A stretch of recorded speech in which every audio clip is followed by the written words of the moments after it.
when I read something like a novel by Dostoevsky, I think, well, is this true? And the answer is, well, those precise events never happened. So on that basis, it's not true. But then there's something wrong with that description, because the characterizations in Dostoevsky are so true that in some sense they've never been surpassed. I do believe that the stories in Scripture happen, but I don't believe that the people who recorded them had to do it in a way that accounts for our forensic nature, let's say. I think that they're doing it in a manner to show this very pattern in the story of what it is that was happening in the world.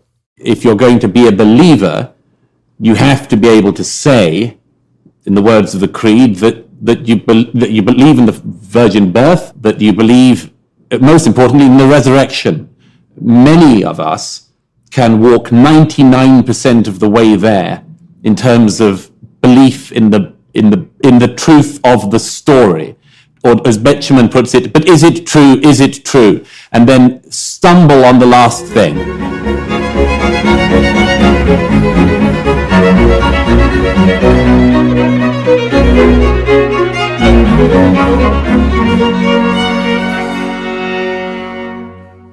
Hello everyone watching and listening. I'm very excited today to bring to you two of my favorite people, I would say, Douglas Murray and Jonathan Pageau. I wanted to bring the three of us together to talk about the underlying metaphysical and theological substrate, if any, that constitutes the precondition for classic conservatism, small L liberalism, and maybe Enlightenment rationality, as well as, let's say, classic Western religious belief, which is sort of obviously linked to that underlying metaphysic, or maybe the substrate for it. I got interested in talking to Douglas about this because we've been talking over a couple of years, and he's become more convinced, I suppose, or at least curious about the relationship between pure rationality and an ethic that might be associated with pure Enlightenment rationality, and the relationship between that and an underlying substrate of fiction or narrative or perhaps religious belief. And I couldn't think of anybody better to talk about that with than Jonathan Pageau. I've been speaking with Jonathan many times, particularly with John Vervaeke, or at least occasionally with John Vervaeke, who's a cognitive scientist who's also interested in the same things. And so I thought we'd have a chance today to delve deeply into the bottom of things on the political and conceptual and philosophical front. And so I'll start with a brief bio, both of Mr. Murray and Mr. Pageau. And then I'll ask Douglas about his comments and his thinking on this front, because I know to some degree his thinking has started to shift and change. So maybe he can outline what he did think and what he now thinks, and then we'll enter into a follow-up conversation. Douglas Keir Murray is a British author and political commentator. Mr. Murray is associate editor of the conservative-leaning British political and cultural magazine, The Spectator, and the author of many books, including, most recently, The Strange Death of Europe, 2017, The Madness of Crowds, Gender, Race, and Identity, 2019, and The War on the West, 2022. Jonathan Pageau is a Canadian religious scholar, podcaster, and fine artist, specializing in Christian Orthodox iconography. He was a participant in a recent Exodus seminar that I hosted in Miami, accompanied by a number of other theologians, the first half of which, comprising 8 sessions, will be released November 26, 2022. He is also filming a set of introductory commentaries for the forthcoming re-release of my lectures on Genesis. So, well, welcome, gentlemen. It's a pleasure to be able to introduce the both of you. And Douglas, maybe I'll get you to open. I remembered, and I was struck by the comments that you made, I believe, when you were talking to Dave Rubin, about the transformation of your thoughts in relationship to religious conceptualization, and your insistence or your realization or your speculation that something like a fictional metaphysic or is a necessary precondition for the stabilization of more rational worldviews, including conservative, liberal, and perhaps scientific. And so hopefully I'm not putting words in your mouth. I hope I derived the right gist and conclusion from your comments. And so I'd be happy to hear what you have to say about all that. First of all, it's a great pleasure to be with you both, and particularly to meet Jonathan for the first time. I don't know if there's been a shift in the last few years in my thinking, but certainly in the last 15 years or so, there's no doubt about that. I was brought up a Christian, and indeed in adulthood was a believing Christian into my late 20s. As is, I think, sometimes quite common, I fell into atheism, I became a non-believer in my, I suppose, late 20s. And there were lots of reasons for that we could get into. But I was very much a sort of part of that, a minor part of that new atheism movement in the 2000s. And I suppose I had a period in which I thought that was enough. And through the years that followed that, I suppose I had some of the zeal of the convert, as it were, that can happen with atheists as much as it can happen with the religious. With the zeal of the convert, once that sort of fell away a bit, I was left with the same questions that I was before, with perhaps a less dogmatic tone. And I suppose one of the things that was on my mind increasingly in the 2010s was that question of what's often been, many people are credited with the thought, but the German jurist Bochenförde, Ernst Wolfgang Bochenförde, is usually regarded as having done it most epigrammatically, which is to pose the question, can a society continue to survive in its form if it has cut itself off from the things that gave it birth? In other words, if you like Western societies, if you like societies like Britain, America, and elsewhere, there are several directions you can go in. One is to pretend that these societies owe nothing to Christianity, or the Judeo-Christian tradition, which is something that is attempted as a claim by some people. I think it's obviously risible. Once you accept that the Christian tradition at least gave a very significant amount, at least was an incredibly important strand of our societies, and that what we treasure and cherish in our societies today, we would not treasure or cherish if we didn't have that inheritance. Once you accept that, then there's this question of, is that society you have able to sustain itself? Are the things you love able to sustain themselves and be replenished without reference to the thing that gave them birth? Put it another way, let's say we're sitting on a branch. Does the branch remain up if the roots of the tree are not nurtured? And that, putting it that way, of course, makes the answer rather obvious, which is, well, obviously not. I mean, if you use the branch of the tree analogy, obviously that doesn't work. That's like sawing off the branch that you're sitting on. But then that poses a further question, and I addressed this a bit in the book you referred to there, Jordan, The Strange Death of Europe. There are a number of chapters I use in that book, which is about movement of peoples in the 21st century, the ease of movement, migration, and many other difficult questions. But the part of the book which, at least I think is the most significant, if I say so myself, is the portion on what I describe as a state of Western man's belief in the 21st century.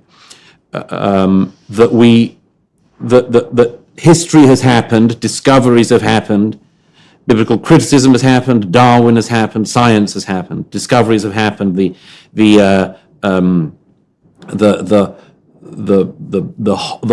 way in which we used to explain things we didn't know by putting God in there has increasingly been narrowed, so that increasingly we know through science and discoveries how certain things in our universe happen, how certain things in our bodies happen, and the role of God diminished and diminished. But that, as I explained it in Strange Death of Europe, that we are in this, and I myself am in this uncomfortable position, because, of course, if you believe that and recognize that what you love and want to sustain is a very significant part from this particular route, what do you do? Various theologians, albeit perhaps heretical theologians like Don Cupid and Richard Holloway, have also asked this question. But it's a difficult and I admit frustrating position to be in, the one that I hold, because in part, and I think Jordan, you yourself have experienced this, in part it's frustrating because Christians say, well, therefore, why don't you just believe? And that's not as straightforward as those Christians seem to think. They seem to think, well, we've got you in a corner by you recognizing what you owe to the religion. So therefore, make the final leap. Big government continues to spend borrowed money, inflation continues to swell, dragging down our economy, and the stock market has entered bear territory. So what's your plan? Are your assets diversified? I'm Philip Patrick, precious metals specialist for the Birch Gold Group. For nearly 20 years, we've helped Americans diversify into gold, and we can help you too. Did you know you can own physical gold and silver in a tax-sheltered account? We can help you transfer an IRA or 401k tied to stocks into an IRA in gold. If you're skeptical about the trajectory of the economy in the US dollar, then text Jordan to 989898. Birch Gold Group will send you a free info kit on securing your savings with gold. With thousands of satisfied customers, 5-star reviews, and an A+ rating with the Better Business Bureau, we take precious metals seriously. Text Jordan to 989898 for your free info kit. Yeah, well, the question then becomes, what is that leap? So let me offer you a proposition here, and you tell me what you think about this, and then maybe Jonathan can chime in. So, you know, the battle between the atheist, rationalist, materialists, let's say, and the religious types, if it's played out on the battleground set by the atheist materialists, is a battle between the claims that the scientific mode of explanation and the religious mode of explanation are alike in kind, but different in conclusion. And so that you have a description of the world where God's a causal agent, and you have a description of the world where natural processes are causal agents, and the scientists tend to win that battle. But then I think, well, there's a problem with that, because it isn't obvious to me at all that the way that God is conceptualized in the Judeo-Christian tradition, and maybe more universally, is as an analog of a material cause. If I look through the biblical canon and the way that God is characterized as a character, let's say, in some sense as a fictional character, and I'll return to that idea, his essence is something more like role model and spirit to emulate. It's something like a mode of being. It's an enacted mode of being in the world, rather than a pure causal agent. And the problem with the scientific endeavor is that, as Hume so famously pointed out, there's a huge gap between is and ought. And what I see offered on the religious front is an answer to the question of ought. And then I'll add one more thing to that. So this is how you ought to behave. But not only to behave, but how you ought to perceive, how you ought to make a hierarchy of your attentional resources so that you're looking at the right thing and acting in the right way toward the proper goals all the time. How do you orient yourself to do that? And so that, and I don't think that first of all, the atheist types can't respond to that, because there's no way that they can produce an ethic on the fly in some sense, and that was Hume's objection. And it also, thinking about the problem this way, see, it also opens the door to a deeper understanding of the role that fiction and mythology play, because you can think of fiction, including mythology, as a form of abstraction that characterizes patterns of behavior and action, rather than a form of abstraction that describes the world the way science does. And that way, fiction becomes a different kind of truth, which is a pragmatic truth rather than a descriptive or propositional truth, and it's oriented towards ethics and the direction of attention. And so I'm increasingly thinking about the heavenly hierarchy as a internal, in some sense, psychological structure through which we see the world. And I'll add one more thing to that and turn it over to Jonathan. The other thing that strikes me as psychologically unassailable is the fact that you need a uniting principle to orient your perceptions and actions toward for two reasons, two fundamental reasons, three fundamental reasons. One is, if you're aiming towards something valuable, that gives you positive emotion and hope. And so all the motivation that goes along with that, it fills you with enthusiasm. Second, if you don't have a uniting ethic that governs your own perceptions and actions, then you're confused and in disarray. And the cost of that is anxiety and hopelessness and pain and frustration and disappointment and grief, all of the negative emotions. And then third, if you don't have a uniting ethic, and so that has to be united under something like a monotheistic superordinate entity, if you don't have that, then you have social disarray, because there's nothing that unites people in their common ethical pursuit, and that's their behavior and their perceptions. And so I'll let Jonathan comment on that a bit. No, I think what you're saying is right on track. That is, one of the problems that happened in the story of Christianity is something like the Enlightenment and modernism, which is that as the world was moving towards this notion of mechanical causation and the interest in mechanical causation, there came to be a misunderstanding of the way that traditional Christians believed the world actually existed. And so there's a difference between the material causes and something like the vertical cause of something. And the vertical cause of something is exactly this hierarchy that Jordan is talking about.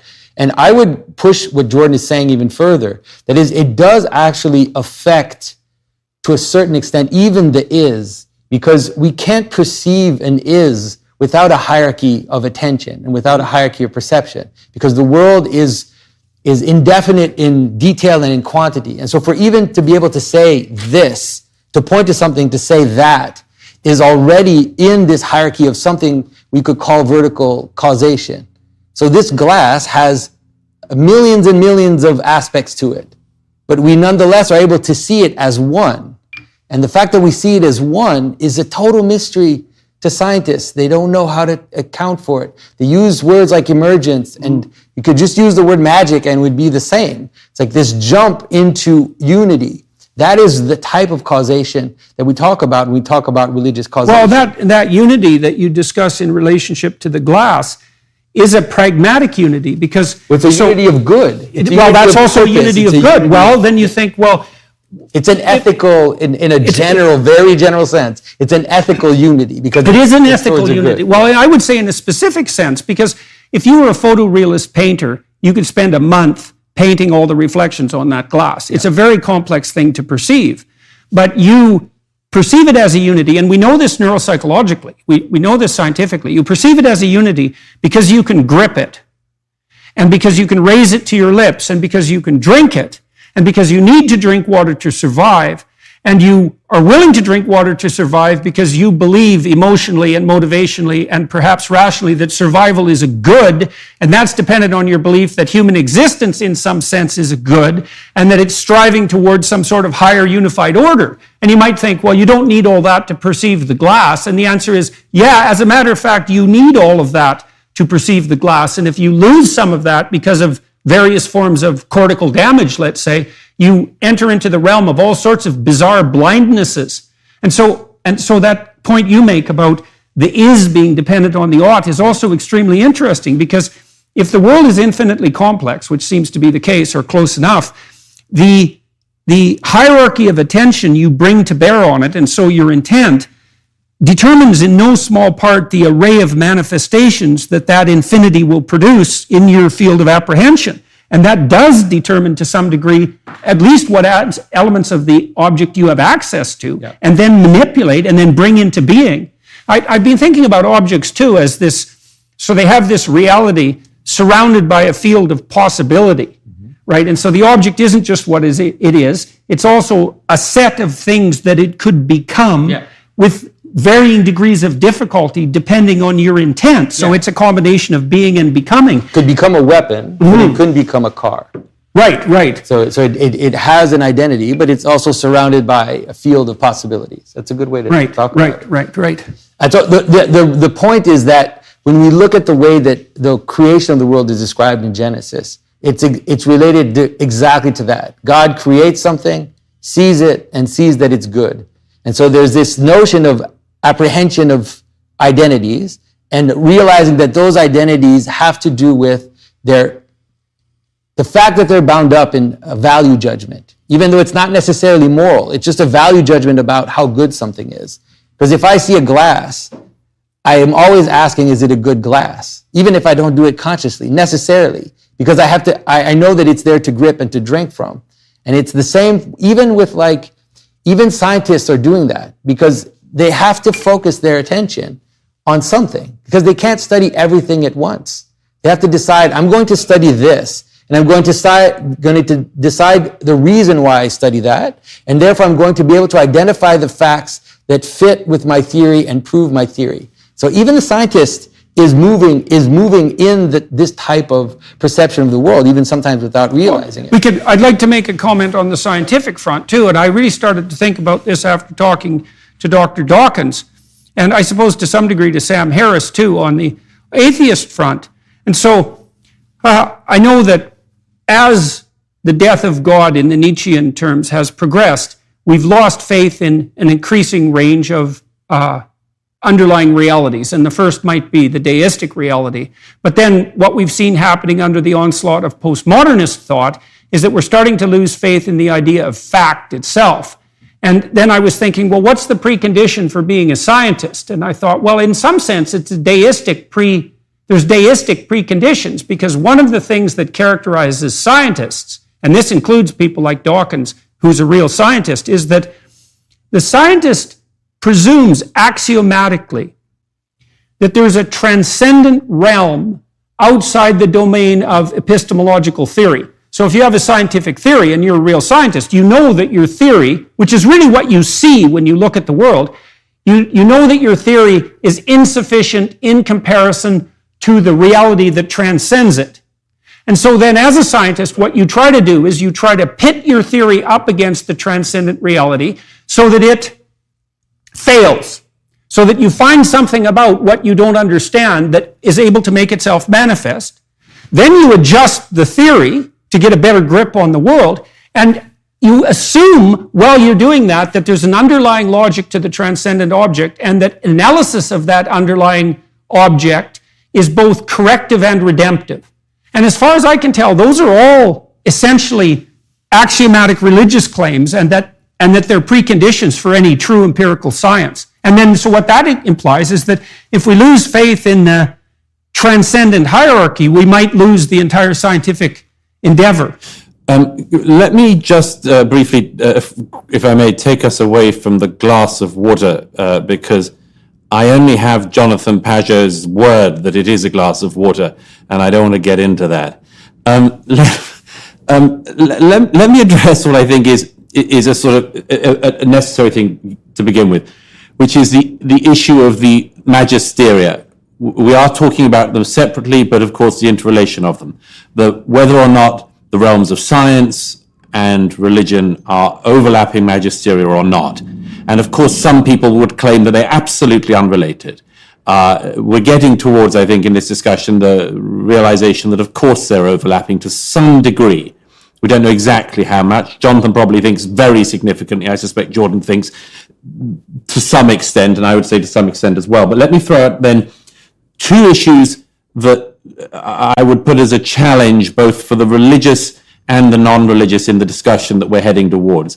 The first is a challenge for the non-religious, and that's to do with something that Jordan's already talked about, which is the area of ethics and shared values and much more. A great challenge for the non-believers in our age is that issue of where the values come from. And as Jordan's already suggested, for instance, the Enlightenment, the idea of rationalism, sole rationalism, which not all Enlightenment thinkers were dealing with, but many were. The idea of rationalism being the sole way in which to discern ethics seems to me not to have been embedded very wide or very deep, and may suggest that it's just not possible as a project. So, to quote my late friend Rabbi Jonathan Sachs on this, the idea that ethics are self-evident is self-evidently wrong. So let me throw that out first as a challenge for the non-believer. But then the challenge for the believer comes down to this thing that Jordan's also already dealt in, which is the issue of, let's say, myth or story.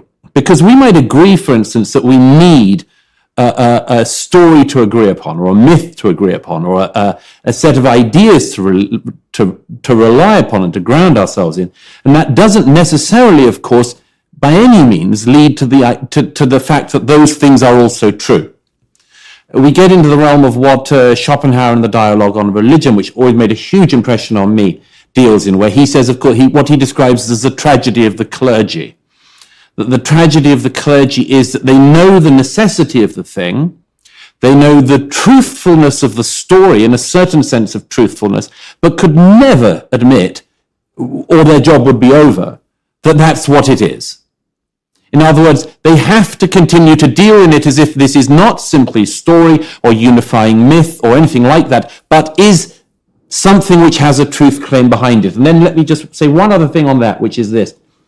The issue of unifying ethic, because it must be what we're sort of somehow also, among other things, as well as trying to define what the true is and what the real is, must be one of the things that we must sort of try to grapple towards.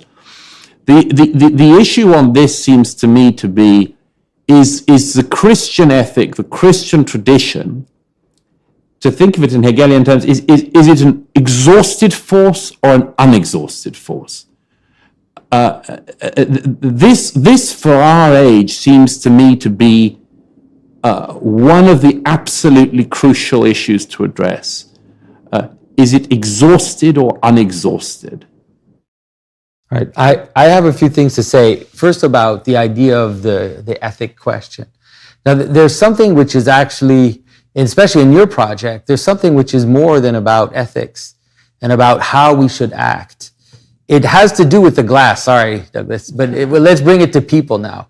It has to do with, why do we think people are the same? How do we recognize ourselves as being the West, or being England, or America? Like, these things, that's the question. That is, what is it that we have in common, that we celebrate in common, that we recognize in common as binding us together? And my contention is that one of the things that happened during the Enlightenment is that people thought we can get rid of God, but we can keep our nation or whatever. But then that was a slippery slope. And as soon as we got rid of the transcendent, the thing we wanted to have, the king, the queen, the president, this narrative, which was at a lower level, started to crumble and to break down. And so it's not just about how we should act, but it's even how we recognize each other as belonging to the same category. Yeah, but let me leap in there with something else. I would go a level beneath that, which is something which I think we could agree on, and which the Enlightenment thinkers were dealing in, and the religious are dealing, which is a much more important issue than mere issues of nationhood or belonging, which is, are we beings with value? Yeah, now, that's for sure very important. That of course historically is not the case. Most empires in history, in the ancient world and much more, saw most people as having no value. One of the revelations, obviously, I use the term in a certain degree of quotation mark, but one of the revelations of the Christian tradition is the idea that everybody does have intrinsic value. And we've all grown up, and everyone during the Enlightenment is dealing in those terms. They're trying to extend, if anything, the idea of Christian value. And there are some Christian theologians who say the very idea of where we are now is, in a sense, an embodiment of the Christian tradition, which is in the tradition of human rights law and much more, that we accept it like fish accept water, that people have value. But that, of course, as we know, we can look around the world today to other places and other parts of the world, and we realize that there are still parts of the world where people do not have any value, and their lives are regarded as valueless, and that isn't even regarded as being the tragedy in the way that we would regard it. So the idea that we're beings with value is something that has been so deeply built into our sense as a society that we don't even realize that this is what we're swimming in now. Obviously, that comes from the Christian tradition. It comes from the idea that we're created in the image of God. Exactly. The image of God, and then the Enlightenment, the rationalist project, obviously to some extent extends or tries to embed and deepen aspects of that, including, of course, the idea of religious toleration, because again, one of the reasons why Europe stopped believing was not just what I laid out as having happened in the 19th century, but perhaps the worst realization of all, which was the repeated realization that peoples of faith could not exist together. This is what Europe learns in the 16th century, and it goes awfully deep, that realization, and changes everything. Part of the striving towards monotheism, let's say, if you think about that psychologically, I would say the striving towards monotheism is a descriptive enterprise to some degree, because it's an attempt to characterize the nature of the spirit that should be put at the highest place in the hierarchy of perception and action. And then that begs the question is, what should be put in the highest place? And so let me walk through something, and you guys tell me what you think about this. So I used to ask my students, why are you writing this essay? And that's a variation of the question, why do anything? But let's make it concrete. Why are you writing this essay? Well, so that I can get a grade for the class. Why are you taking the class? So that I can finish my year at university. Why are you finishing your year at university and motivated to do that? To get my degree. Why do you want the degree? Well, then it gets fuzzier. Well, maybe I want a job, or maybe I want to be an educated person, or some amalgam of those. Why do you think it's a good reason to be an educated person or to have a productive career? Well, because I want to be a good person. Well, why do you want to be a good person? Well, because that's part of acting out, and this is where it starts to delve into the mythological, because being a good person makes society work properly and is the best route to, say, life more abundant. And so what does it mean to be a good person? And then it means something like, well, to orient yourself towards the highest good and to speak the truth. And then that's a whole hierarchy of value that is definitely governing, either in an integrated manner or a disintegrated manner, the actions of the person who's writing the essay. And you might say, well, how hard are you going to try when you write this essay? And the answer to that would be, well, it depends on how well integrated my view of the ethic is all the way up to the highest place. And then we could say, well, the highest place is the divine place, and we could make that a matter of definition. And so then we might say, well, what should be in the divine place? And I would say, well, it has to be something that you can look at the world through, and it has to be something you act out. And then we could say, well, that still leaves residual mystery. And then we might ask, well, how do we characterize it? And I would say we characterize that using fiction, because fiction is the abstraction of hierarchies of attentional prioritization and action. And so we could say that in the highest sense, in the biblical corpus, God is the ultimate fictional character. And then we're trying to characterize his nature as that which should be emulated, that unites us psychologically and socially. And so I'll walk through like 5 representations. So what should be in the highest place? Okay, the spirit that allows you to walk unself-consciously in the garden. The spirit that calls you to the appropriate dedicated sacrifice. So that's from the Cain and Abel story. The spirit that calls you to batten down the hatches if you're wise when the floods are coming. The spirit that warns you against producing totalitarian spirits of Towers of Babel. The spirit that calls you to out of your father's tent, that's Abraham, to the adventure of your life. The spirit that calls you out of the tyranny of Egypt or any tyranny into the desert and then guides you through the desert. And then I'll skip the rest of the Old Testament for the sake of brevity and jump into the New Testament, because there's a characterization of that which is in the highest place that's revolutionary that emerges out of the Old Testament, but it's the spirit that makes you voluntarily willing to bear the entire cross of human suffering and malevolence. And then that character that's at the top of the hierarchy of attention and action, that's characterized as God. You can say, well, is that a fiction? it's a fiction, but you have to retool your notion of fiction, because fiction then becomes the deepest form of ethical abstraction. And so it's a meta-truth rather than a falsehood. And then if Jonathan's right, and I think he is, and I think John Vervaeke agrees with this, is that if we have to perceive the world with its multiplicity of possibilities through the lens of an ethic, that ethic becomes the defining tool that we use, in fact, to extract even factual information out of the infinite array of information that presents itself to us. And so not only is science nested inside a fiction, in some sense, the fiction is more deeply true than the science, and it's so deeply true that without the fiction, you don't even have the precondition for science. Although, is it still a fiction? Is it still a fiction, Jordan? Because for you, this is, you're stuck in Schopenhauerian. Look, Jonathan and I were talking about this last night, because we just sat and did this long seminar on Exodus, and you might ask, well, did the events in Exodus really happen? And our conclusion was, well, not only did they happened in a meta manner, they're still happening. They happened with such reality that they haven't stopped happening. And what does that mean? Well, everyone still struggles with the spirit of tyranny. And everyone still struggles with the fact that when you escape from a tyranny, you don't hit the promised land, you hit the desert. And then when you're in the desert of your imagination or with your lost peers, then you need to struggle with what guides you and what should guide you when you're lost. And then you have to grapple with the problem of appropriate and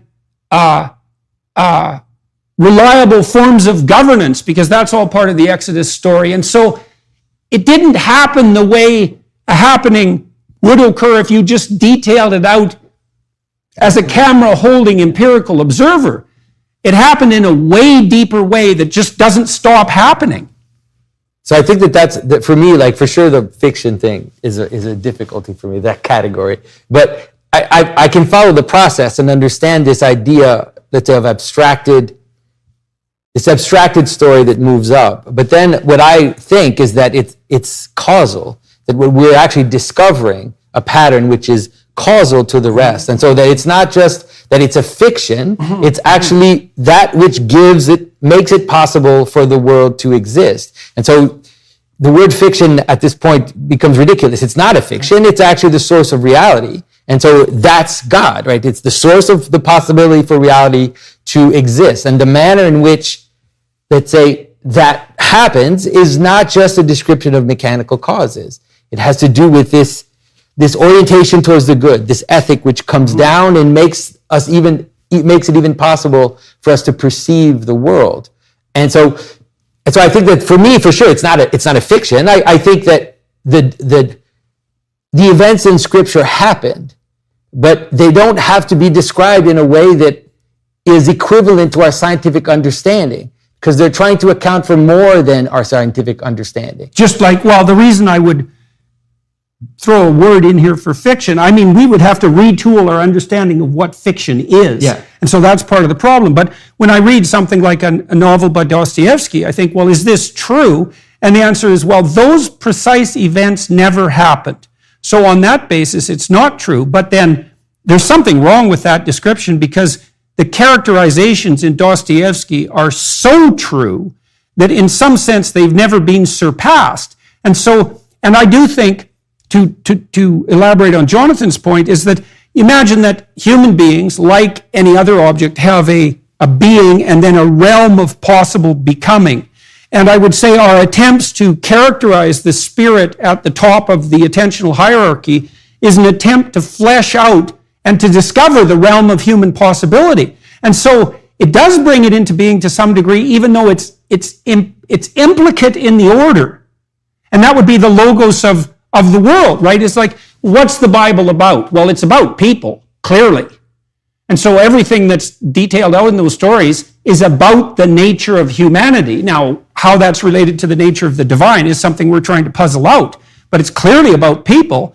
And is it true? Well, it has this weird sense of being true that we just described, but there's also a reality, which is that in a world that understands this or lives in this way, then the manner that they will perceive, remember, and tell stories will be different from the way that you tell a policeman the type of proofs that you saw. And so what we're asking of Scripture is not only not the right questions, we're not understanding what type of descriptions that they are. And so I do believe that the stories in Scripture happen, but I don't believe that the people who recorded them had to do it in a way that accounts for our forensic nature, let's say, the way that we think that something happened in the world in terms of a scientist would describe phenomena. I think that they're doing it in a manner to show this very pattern in the story of what it is that was happening in the world. Yes, I'm wary about some of this because we need to get down to brass tacks, as it were. And Jonathan has done one, but Jordan, you said you talked about it again as a story, and as you say, I mean, Dostoevsky. Obviously, if you say is Dostoevsky true, you need to say in what sense. But then, I mean, the issue with the Bible, the issue with Christianity, the issue with faith is that it's obviously different. It must be in a different realm. It's clearly in a different realm because it claims different things for itself. Dostoevsky doesn't demand that we believe that Raskolnikov lived. The Bible, if you're going to be a believer, you have to be able to say, in the words of the Creed, that you believe in the virgin birth, that you believe, most importantly, in the resurrection. And as you well know, Jordan, many of us can walk 99% of the way there in terms of belief in the truth of the story. Or as Betjeman puts it, but is it true? Is it true? And then stumble on the last thing. Yeah. Well, okay. So one of the things you pointed out in your conversation with Dave Rubin was that the religious substrate risks devolving into something like a puerile social justice without its rooting in something like transcendent mystery. And so let's just leave that as a proposition for a moment, and then I want to return to the issue of the resurrection. So I'll push that as far as I've been able to push it. And so it definitely appears to me that the story of the Passion is an archetypal and foretold tragic catastrophe. And I'll explain the foretold part later. So it's an archetypal catastrophe because it melds all the worst things that could happen to a person in their life. And so it's death, but it's knowledge of certain death associated with death, and then it's youthful death, and then it's youthful death at the hands of the mob, and it's youthful death at the hands of the mob despite innocence, despite the mob knowing of innocence, and then it's contaminated. And in front of the mother. In front of the mother, yes, and as a consequence of the relativistic nihilism of the Romans and the tyranny and the choice of the crowd, and so and the betrayal of a best friend, all of that. And so it is definitely a journey through all the worst things you could confront in your life. But then that's not enough, because there's the mythological cloud, let's say, around the narrative, because dying horribly and unjustly isn't enough. You also have to go to hell and harrow it. And so that would mean that the ultimate extension of the human experience is not only the confrontation with malevolence and unjust death of the innocent, but a genuine journey into hell. Okay, then the question would be, and this is the sticker as far as I'm concerned, isn't it the case that in your own life, Douglas, that the more deeply that you've peered into the abyss of things, the more likely it is that a light shines through it? And this is sort of the ultimate question of the resurrection, is like, how do you revivify your faith in life? And the answer might really be, by the radical acceptance of the malevolent tragedy of life, but even more than that, by the radical embracing of even the hellish aspect of life. And that if you did that radically enough, well, who knows what would happen? I mean, we know clinically, if you Find what people are avoiding and are afraid of and are disgusted by that's blocking their pathway forward. And you get them to confront that voluntarily. They get courageous and better. It's clearly the case, and it looks to me like the passion representation and its mythological substrate is exposure therapy on a cosmic level. And you know that the more deeply you grapple with the fundamental issues of life, the wiser and broader you get.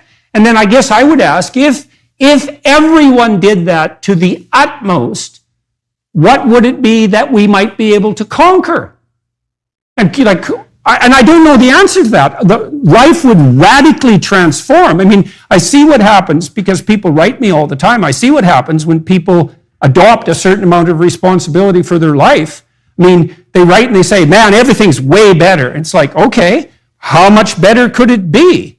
And this is also associated with this idea in the New Testament. There's a section, I believe it's in the Sermon on the Mount, where Christ says, it might not be, but he says that heaven will not emerge and all things will not manifest themselves till everyone brings everything inside them out, right? Their divine possibility, let's say. And that part of the reason that the world is fallen the way it is because we hold back our best and we don't abide by the law and the prophetic spirit, and we don't bring everything that's within us out into the world, and the world is lesser as a consequence of that. And I do believe that we don't bring our best out because we're afraid and because we're desperate and because we don't have the courage to confront the malevolence and suffering and the hellish aspect of life. And so I do think, so you look at the death and you say, well, is the death more real and the hell more real, or is the resurrection more real? And obviously, in some sense, I'm speaking symbolically. But it seems to me, it's the same idea, that it's an ancient mythological idea that you could go into the belly of the beast and rescue your father. And you're trying to do that with your book, The War in the West, right? It's like you see the assault on these values and you're attempting to resurrect those values. I see that as the same pattern. Yeah, but I think, Douglas, I understand your question. I understand your question. The answer is the grave empty? Something like that. Was the grave empty?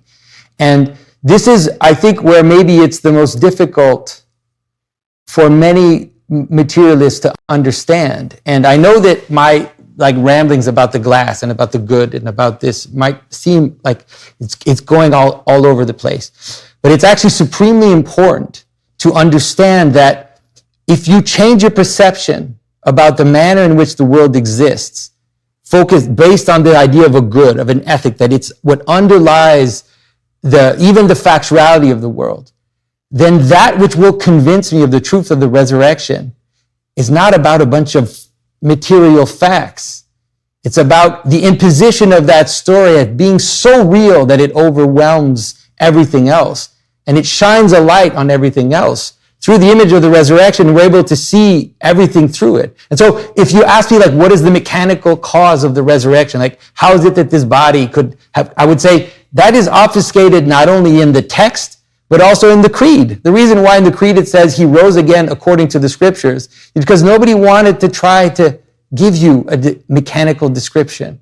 And in the text itself, when the disciples encounter Christ, they don't even recognize him. What is going on there? They don't even know who he is. Well, in the beginning at Emmaus, yes. Yeah, so there's a desire in the text to obfuscate the mechanical causes of the resurrection. And that is not the way. So if you try to get at it that way, you're never going to get there, obviously. But I don't get there that way because I see through the world through the resurrection. And it makes so much more sense. And that's maybe C.S. Lewis's argument, is to say, it's give me that one, we need one miracle. Everybody needs one miracle to then lay the world out from that miracle, whether it's the Big Bang, whether it's whatever it is, you need that first miracle. So give me the resurrection and I'll explain the entirety of human experience through that one miracle. And so that is what convinces me of the resurrection. I don't know if that makes sense to you. So I was thinking about this idea too.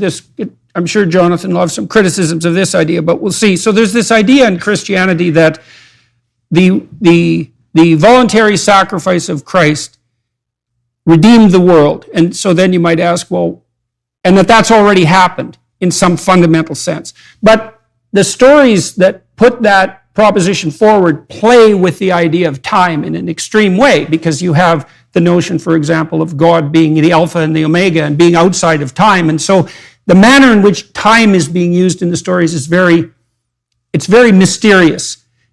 But then I would say, well, it seems to me that it's something like this, is that a sufficiently courageous confrontation with the catastrophe of life would redeem it to an indeterminate degree. And that's already happened because we have the example. But even though it's already happened, we still have to do it. It's something like that.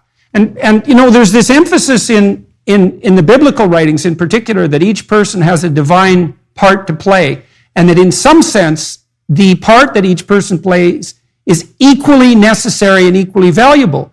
And so we have the pattern, which is to confront things in as forthright a manner as we possibly can and to bear the maximal degree of responsibility, and that will redeem things, but we still have a real destiny. Like, we each have something real to do that's been granted to us, or that hasn't been taken away from us or lifted away from us. And we could turn the world into hell if we wanted to, but we could maybe do the alternative in some real sense. I don't disagree with that. What Jonathan says about the resurrection and reality, of course, raises a particular conundrum, which is that if you're going to use religion as an explanation of reality, you're also describing the event that subverts reality completely. That the resurrection is the thing that is the least possible thing to do given the world as we understand it. Least possible than the Big Bang, for example. I don't know. I see all scientists move towards something which is least possible, let's say. As a precondition. Yeah, of course. That's something that is impossible as a precondition for possibility. What I'm trying to get to is a sort of, not diminish it, but having your cake and eating it thing, which is religion explaining reality, reality explained by religion, and also this thing happens that has never been able to happen, and that if you can make that leap, then you've got the faith in religion. I'm not saying that this isn't possible to do. You obviously do it yourself, but it's two things that seem to be in some very, very deep way contradictory. And maybe the contradiction is the point. Well, I think you also do it imperfectly, you know. I mean, you ask yourself, I mean, you're in some ways on the edges of the cultural battlefront. You know, you ask yourself, well, how much of the catastrophe of the world can you voluntarily take on? There's many, many problems that beset us, and there's a great adventure in trying to rectify them. And it's an open question how much better you can get at that if you proceed in the spirit of goodwill. I think that's an indication in the most fundamental sense of your belief. You know, because we don't want to reduce this to a proposition again, because I don't think that's the right, I think it's an axiom of faith.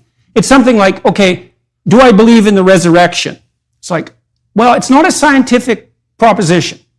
At least I'm not going to treat it that way at the moment. It's a manner of confronting reality. And so then it would be a statement of faith, which is that I believe that if I act oriented towards love and life more abundant, and if I speak the truth, then I can prevail against the gates of hell. And I'm willing to put my life on the line to see if that's true. And I would say that's the faith, right? Because who knows?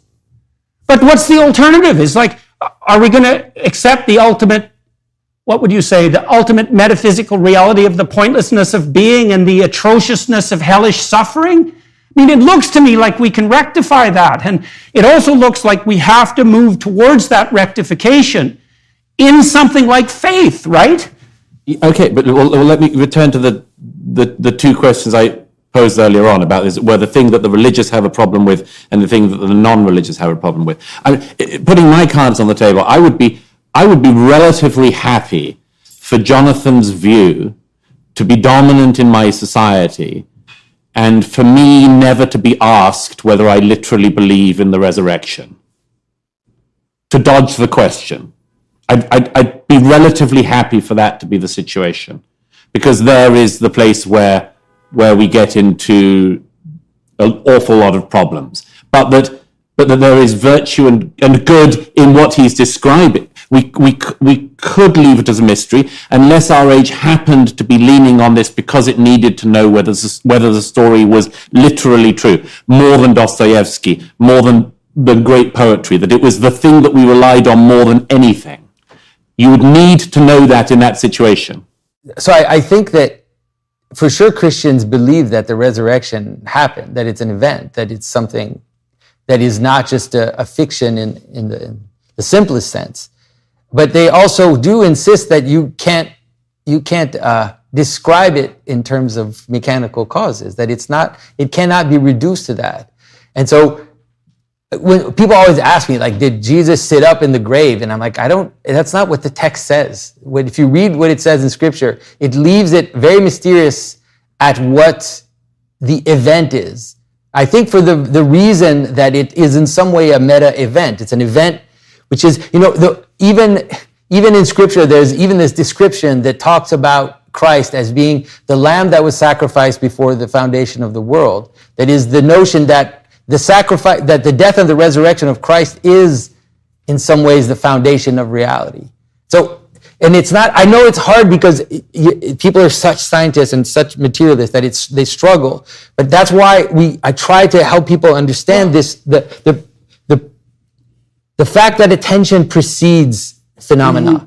And that's why sacrifice comes before phenomena. The importance of sacrificing the externals, of being able to perceive and give up the unity of something. That is actually the foundation of reality. And so it's ritualized in cultures as actual physical sacrifice, that's fine. But then it leads up to the mystery of Christ, which is that ultimately the highest version of that is self-sacrifice. And if you do that and you participate in that, you are gaining a key to the mystery of how reality actually lays itself out. Let's look at, I've always been struck by Michelangelo's Pieta. And so, because it's a sacrificial offering. And so we could say, well, what's the precondition for the life of an autonomous child?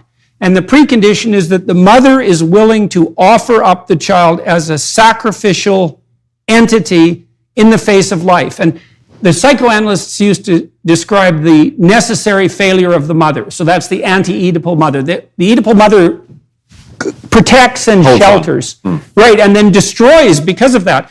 Whereas the non-Oedipal mother lets go so the child can be hurt and broken and killed by the world. And so then you might say, well, the willingness to sacrifice the innocent to the realities of existence is a precondition for existence. And I actually think that's true. And so Jonathan's notion that the sacrifice of the innocent lamb is a precondition for existence, you could say at least that that's true phenomenologically. Or maybe for the existence that isn't hell, because that's another way of thinking about it. Let me just pick up on this point again, because we might be returning to this what I describe as these two problems we've got to address. The first is whether it's possible to accept the idea of religion being true in some sense and essentially philosophy for the masses, which is how many 19th century thinkers were already thinking about it. That you can say it's true in some sense, and it's the best way to allow the largest number of people to contend with the deepest set of ideas, because philosophy is only ever going to be an elite sport, and in no derogatory term of the meaning elite, but only a small number of people are going to engage in it. Most people are not going to engage in it. Therefore, religion is the best means to engage with meaning in the world. That's one way of seeing things to begin with. But the second, and that's something we could contend with. But the second thing I wanted to say is just to give Jonathan a breather, as it were, on some of my demands, which is what about the religious in this? And the non-religious problem in all of this, it comes back to what you described earlier, Jordan, as the patterns problem. The patterns we see in the universe, including patterns of truth. What does the non-believer do when they find, for instance, the beauty of a mathematical formula which works and is there and is true? What does it mean? What does it mean when we find the extraordinary patterns in nature? what does it mean when we find patterns in our own lives, and what you describe as things like that thing that people can recognize, of needing to see through the void and see the glimpse of light? What do we do about the sense, for instance, that we know that we're contending with a very, very difficult problem in our lives, so many difficult problems in our lives, one of which, perhaps the deepest of which is, does this matter? Does this matter beyond itself? Or one of my favorite quotes from Rilke. Rilke says in one of the Duino elegies, does the outer space into which we dissolve taste of us at all? Does the outer space into which we dissolve taste of us at all? Now, our senses, probably one of our deepest hopes is that the answer is yes. Yes. That what we do in our lives does not just matter to us or just to the people around us, although that's not nothing, but matters in some far higher sense. And then we get to that question underneath that, which is, are we simply meaning-seeking beings, or is there meaning? And the problem with this question is it leans us towards the second one. Our deepest hope is that the second one is true. Okay, so when I look at that, I start by trying to determine what people react to as if it's real. And the scientific answer would be, well, there's nothing more real than matter. And I would say, no, that's not actually how people act. When push comes to shove, people act like there's nothing more real than pain. Mm-hmm. And you can't argue yourself out of pain, or you can do that with great difficulty. And so we could start with the reality of suffering. And then I would say that that's a phenomenological description or an existential description of reality. But I'm okay with that because I'm not going to make the assumption that reality is fundamentally material and devoid of purpose. It might be, but it might not be, because we're trying to figure out what's fundamental. Okay, we act as if pain is real. We act as if the pain of infants is particularly real. Okay, then you might say, well, is there anything more real than pain? And I would say, yeah, there is. The meaning that overcomes pain is more real than the pain. And then I would say, well, that's actually what meaning is. And I could speak psychologically about this. It's like, we know the quality of a meaningful experience. It's engaging, it's engrossing, it activates positive emotion and enthusiasm, it makes people more creative, it quells anxiety, and it's an analgesic, probably mediated by opiate mechanisms. And then the phenomena of meaning seems to emerge on the axis between chaos and order. And so let's say that we fall into a deeply meaningful conversation like the one we're having now. And the reason it's meaningful is because our nervous systems are signaling to us that we're inhabiting a structure that we comprehend and that's secure, and that we understand what's going on. So we're not anxious and upset, but we're moving new information into that structure at an optimized rate. And our nervous system signals to us that that's deeply meaningful, and that regulates our positive emotion and quells our negative emotion. But I think all of that's occurring in relationship to this entire hierarchy of attentional priority that we described. And so the more deeply meaningful something is, the more it's associated with every level in that hierarchy, all the way up to the level of divinity itself. And then it's a matter of faith. It's like, well, is that a reflection of fundamental reality? And the answer might be, it might be. We also don't have access to any other reality. Like, it's actually the other reality that doesn't participate in this hierarchy of attention, this hierarchy of goods, which is it's like I would say a delusion, but it's at least something that you're positing without much proof that it exists. The idea that the world out there completely exists neutrally without a value hierarchy which sustains it into unities is something which I think is more dubious than the other way around. Mm-hmm. And so that you could I think the scientific evidence supports that proposition now. You could take your idea of pain and meaning, and you could reduce it to the most simple experience of the world, which is question, answer. What is pain? And that is the meaning. And that happens all the time. Like you encounter a phenomena that you've never seen before. And that phenomena is screaming at you, like, am I dangerous? What am I? What is this? And then there's a manner in which we're able to bring it together and to give it a name and to identify it. And that's already meaning. Their identification of things, especially if we understand that it necessitates a hierarchy of attention, is always meaning. It's actually harder to live without meaning. You can't move without meaning. Right, Like you right. can't, You can't look point at your it. eyes without You would meaning. just lay in bed and wait to die without meaning. Like nothing would exist nothing would have light in it. I completely agree. I mean, I think it's one of perhaps the biggest questions of our age of where you can find that, as it always has been. It's just that the options in the buffet at the moment are all demanding of something which a lot of people in our society, at the very least, find it hard to accept. What you've just described about, I mean, the nature of sacrifice, for instance, and all these things, we know from Girard and others. I mean, these are at such a deep level that they certainly come before religion. They certainly come before any of the religions that we currently have in the world today still operating. I mean, what's the oldest religion we have in the world? Judaism, that's still actively a religion that's 3,500 years old or whatever is young compared to the instincts we're talking about, such as the need for a scapegoat, the need for sacrifice. I mean, we go back thousands of years and we keep finding some kind of organized belief system which believed in sacrifice, and totally futile sacrifice in the cases of most of these ideas. But the question of meaning that comes from that is, I come back to this thing that Jordan was just touching on. I agree, Jordan, that this, if we agree that the thing that's most real and most to be overcome by us in our lives is suffering, then we have to work out what the thing is that can counter suffering. And then we find that there's probably only one thing in the world that can counter suffering, which is love. And that's an instinct that we may have because of the tradition that we've come from. It's possible.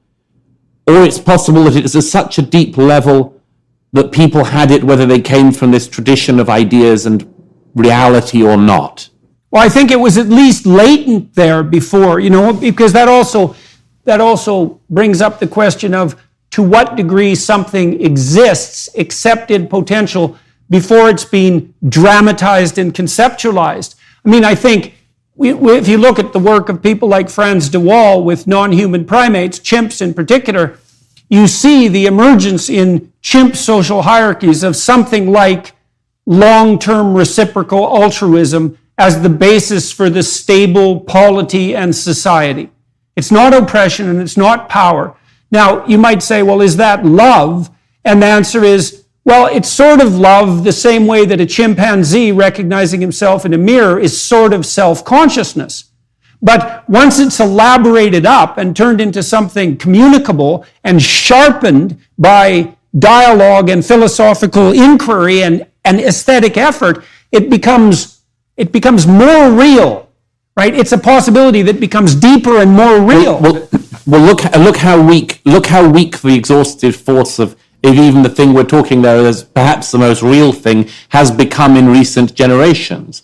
Look at the sloganing around love, for instance. I mean, the ease with which it's turned into a sort of greeting card-like thing.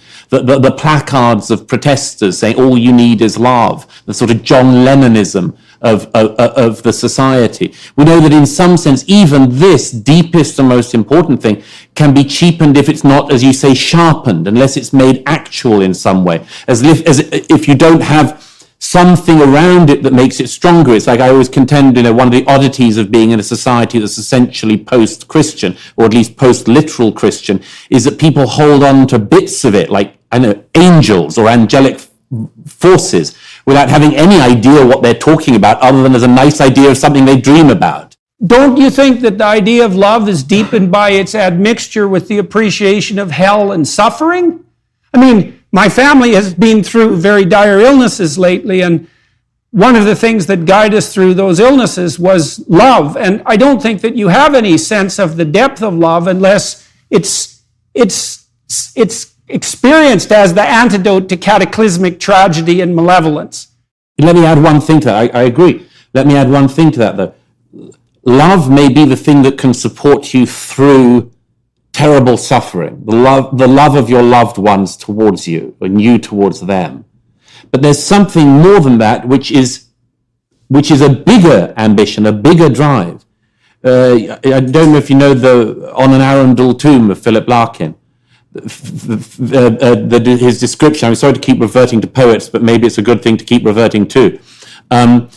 He describes an earl and countess in an English church lying side by side in stone, their stone effigies, and they have their hands are intertwined still, and they've been there for 700 years. I mean, the Earl and Countess lie in stone. And the last lines of the poem, where Larkin is, of course, a wounded non-believer, a mournful non-believer, says at the end of this poem that the sight of this triggers in him, he says, a sense of, he says, of our almost instinct being almost true. What will survive of us is love. Now, that seems to me, people quite often tear that line out and they forget he's saying almost instinct, almost true, because you can sense that he's wishing it to be true. He wills it to be true. But the reason why that line in that poem finds such resonance with people is because it does seem to be something that we all wish for. It's not just that love in our lives can see us through, but that, to go back to that quote of Rilke, it's something that echoes in the universe. It's something that survives after us. It's something bigger than us. And there we get to Jonathan's realm, which is that here we're in the realm of religion, that religion would explain that. When you love someone, I do believe that what you see in them is something like a glimpse of the eternal embedded in the finite. And we don't really understand the relationship between the finite and the eternal. And we certainly have the apprehension at times in our life that we're making contact with the eternal inside the finite. And we also see that as deeply revivifying. I think you get that in the face of beauty, you get that in the face of music, you get that in the face of love. And I'm loath to say that that's not the deepest reality. And because we don't understand the relationship between the finite and the infinite, we don't know how our actions echo in the eternal landscape. And I'm unwilling to think that the instincts that orient us towards our deepest sources of meaning, that intimate an immortality and an infinity beyond our apprehension, are erroneous, because they orient us so well. I mean, the great cathedrals of Europe, they're oriented towards a time span that's outside the mere mortal. But there's something absolutely magnificent about that ambition. And this notion of a love that survives death is like, well, if you love your wife and you have children in that love, and that love propagates itself to an unspecified degree out into the world and into the future. And so we don't understand the relationship between the finite and the infinite, but I don't think we can reduce the infinite to the finite and dispense with it. And that seems to demoralize people completely. Unbelievable. It's the cause of demoralization in our society. The single greatest cause of demoralization in society seems to me not just this the issue of not having a story, not having a structure, but the sense that nothing matters, and that other people don't think it matters, and what you do doesn't matter, so why would you bother doing anything? Why would you bother setting sail into the wind and trying to discover new things? Why would you bother with any endeavors? I mean, what's the point of even prolonging life if it's just another 10 years sitting on the couch watching Netflix? Like, what's the point of any of this? And there's so little. I mean, you're doing it a lot, of course, and Jonathan's doing a lot, and I'm doing a tiny bit, but there is so little in our society saying to people, here is something worth finding your way towards. And I absolutely agree, Jordan. Even if you don't even need the religion, you don't even need religion or to think you have the religious urge to do this, but in our lives we find these moments. It's what our late friend Roger Scruton described in one of his essays as effing the ineffable. The struggle, he said in a volume of his essays that I wrote a new introduction to last year, Confessions of a Heretic. I much urge people to read this essay if they don't know it. It's 3 pages long. It's easy to get through, but will very, very much influence people. Effing the ineffable, Roger says, is this: he knows that there is these things in our lives we cannot put our finger upon, and yet we will continue always want to do so. We know that there are moments in our life, on the winding staircase of our lives, where we see something and we glimpse it and we know we can't reach it, but that it speaks to us of a thing we cannot reach. And you can put words to it. You can say it's the divine. You can say this is the justification of religion. Or you can say, I don't know what this is, but whatever it is suggests to me now, and I could run off it for a lot of the rest of my life, that there is something not just me in the universe. Let's say based on what you're saying, and I think this also is a point that I wanted to make regarding the question of belief. There's a lot of talk about belief, and I can't believe this or I believe that, and that ethics and belief. But the thing about religion is that it's practice. It's actually not belief, although belief is part of it, but it's embodiment and it's practice and it's worship. And so this moment that you talk about, this moment where you glimpse something, this love which transcends this momentary, where you feel like you're transported. Well, the only answer to that we can have is something like gratitude, right? It's something like this moment of gratitude and of recognizing it as this gift which comes from more, let's say. And I think that the truth is that that's the foundation even of the Christian religion, those churches that are there. That's what they're for, right? They're objects of worship. They're objects that point up to the sky in this celebration and gratitude for those exact moments and those things, those glimpses of light that we are given that guide us through the world. And so I think that sometimes when we talk about, I can believe this thing or this miracle or this, and we get caught up. But if we engage in this act of gratitude, like if you go into church, into a beautiful service where the choir is singing and you are elevating yourself in that moment, that is actually the source. And in some ways, some of the more difficult parts of belief they will figure themselves out, let's say. So one of the things I've really learned from talking to Jonathan, I think he's helped me understand the stress on something like communal celebration and worship. And I've experimented with this in my life with Tammy, these religious practices. And, practice makes perfect. And so, what's the opposite of resentment? Well, it's something like gratitude.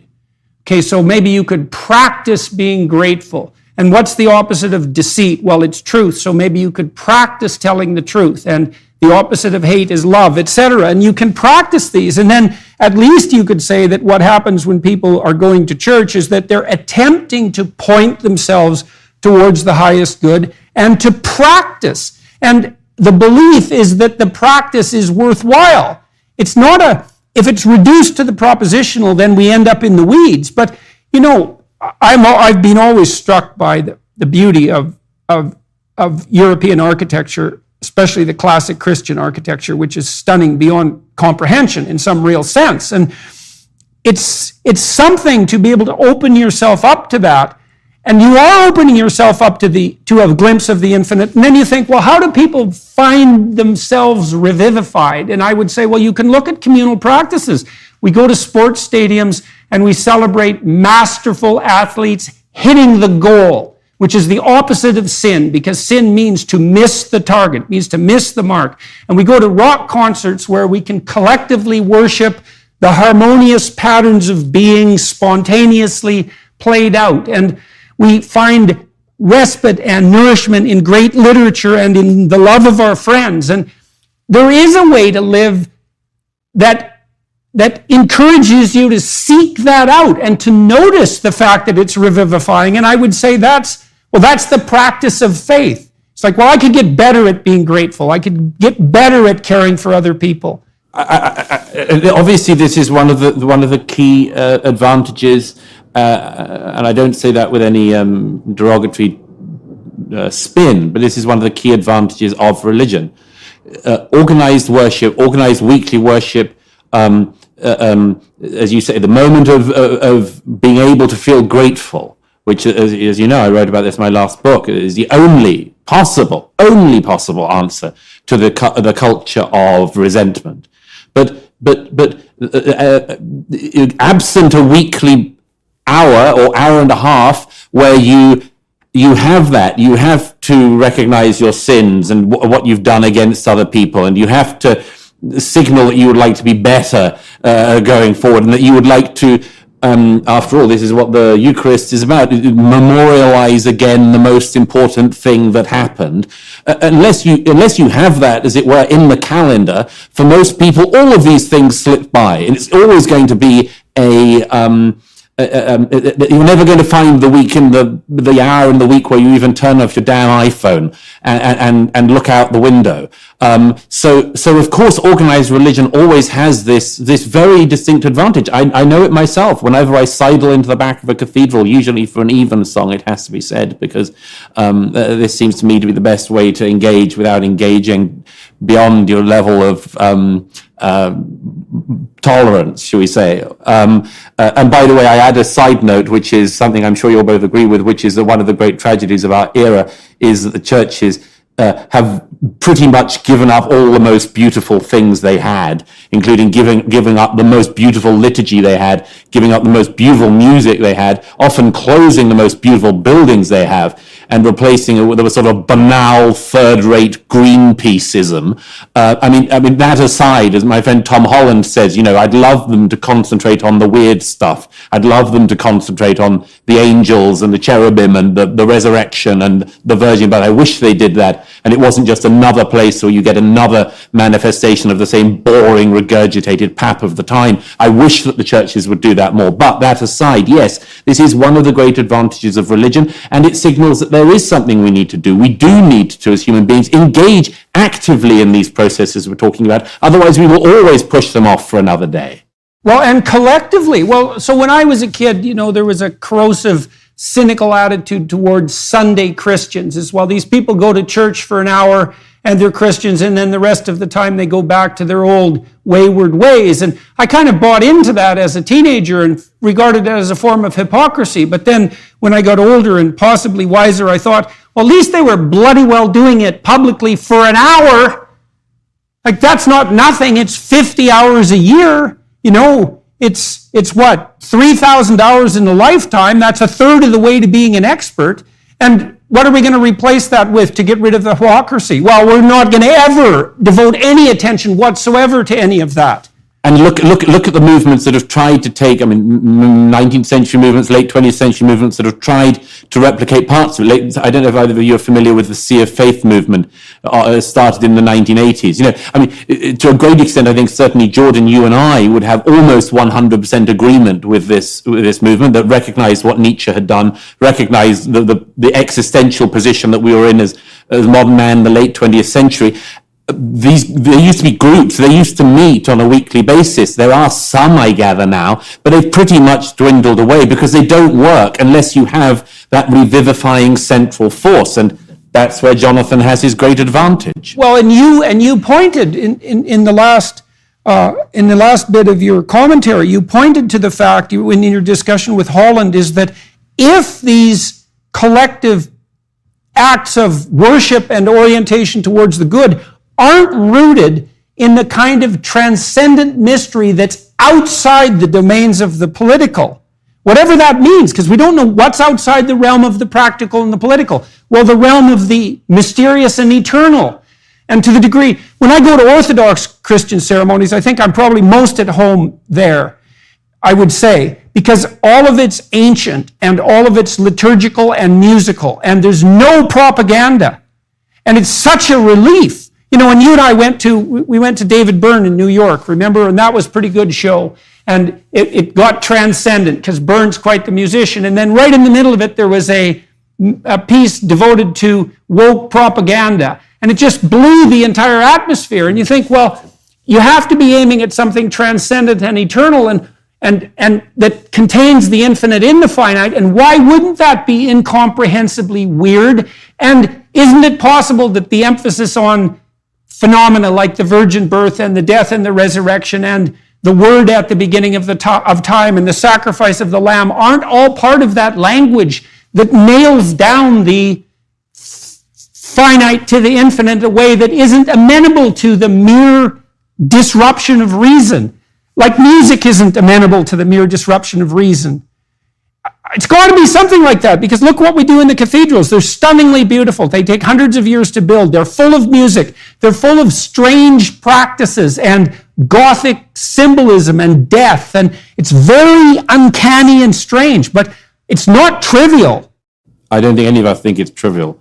By the way, your mention of the Orthodox, because there is always this feeling, particularly in Christianity, that the closer you can get to the beginning, the more true it must be.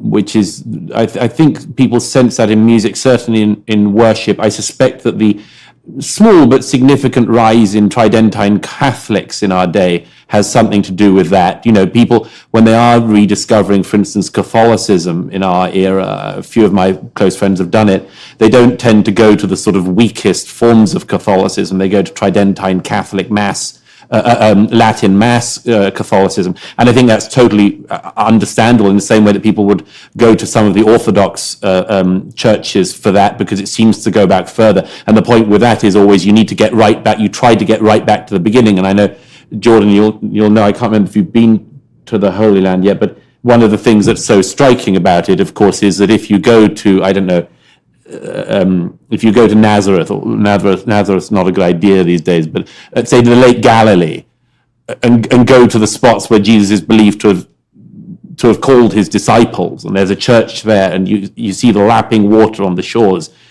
you feel, well, I'm at the place where this whole thing started, and that's worth thinking about, and that's worth dwelling upon. Well, that's a very old idea too, that's what a baptism is. It's a return to the cosmogonic chaos that preceded existence. And there is this notion that's very well developed mythologically, that in order to revivify ourselves in the face of the continual catastrophe of life, we have to return to the origin and wash away all the stains of life so that we can reemerge and forge forward. And some of that's dramatized in baptism and the cleansing that's associated with that, but it's also the pattern for something like confession and then expiation and atonement. And confession is nothing more than a listing of those things about yourself that you know you should shed and get rid of, in the desire to return to something like a more pristine original state.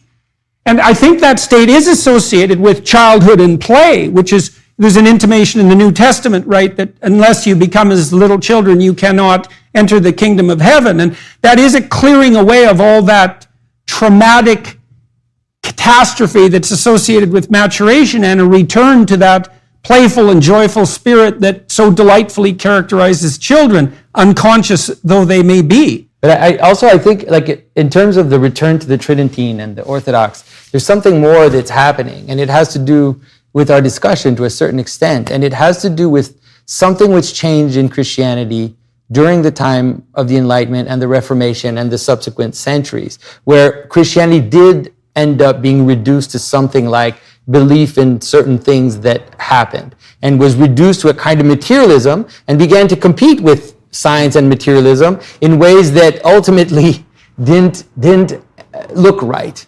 And so if you look now back at the ancient Christianity, and I entered the Orthodox faith because I read the ancient mystics and I read the ancient Christians, and I could read a 7th century saint and realize that what they're talking about does not in any way compete with whatever, scientific theory someone discovers or talks about. And that is reflected in the very way that we worship.